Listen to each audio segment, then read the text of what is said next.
కరి శ్రీలక్ష్మి వచ్చిన ఆరోపణలను కేంద్ర మాజీ మంత్రి చింతామోహన్ ఖండించారు. వైఎస్ఆర్ ఎక్కడ సంతకం పెట్టమంటే అక్కడ సంతకం పెట్టి జైలుకు వెళ్లారని చెప్పారు. తిరుపతిలో టీటీడీ పరిపాలనా భవనం దగ్గర ఆయన ధర్నా చేపట్టారు. ముంతాజ్ హోటల్కు భూమి ఇవ్వొద్దని అన్నారు.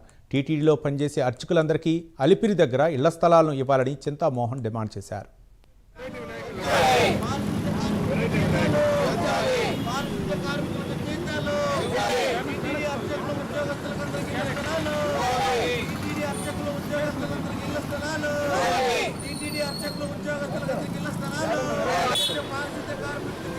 మీరు ఆ హోటల్కి ఇవ్వద్దు.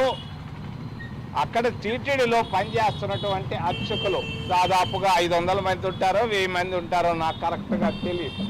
వాళ్ళందరికీ 5 సెంట్లు అలిపిరి దగ్గర ఖచ్చితంగా ఇవ్వు. బ్రహ్మోత్సవాలు అయ్యే లోపల ఇదేం పెద్ద గొప్ప సంగతి కాదు చంద్రబాబు నాయుడు గారు. మీకు వెంటనే అర్చకులకి అలిపిరిలో 5 సెంట్లు ఇవ్వు.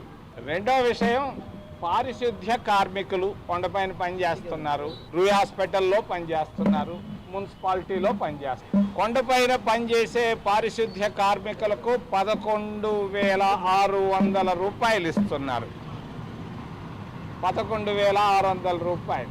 ఈ నెల నుంచే రూయ్ హాస్పిటల్లో పనిచేస్తున్నటువంటి పారిశుద్ధ్య కార్మికులకు 18,600 రూపాయలు ఇవ్వబోతున్నారు. 18,600 రూపాయలు. కొండపైన వాళ్ళకి కింద వాళ్ళకి తేడా 7,000. నేను అడుగుతున్నా చంద్రబాబు నాయుడు, ఇది ధర్మం. నువ్వు అంతా మాటలు చెప్తుంటావు ధర్మం ధర్మం ధర్మం ధర్మం అని. నేను అడుగుతున్న దాంట్లో ధర్మం ఉంది. రూయాలో పనిచేసే వాళ్ళకి 18,600, కొండపైన పనిచేసే వాళ్ళకి 11,600. అంతేకాదు కొండపైన ఒక్క రోజు ఆపితే 1000 రూపాయలు కట్ చేస్తున్నారు. ఇది కూడా అధర్మం.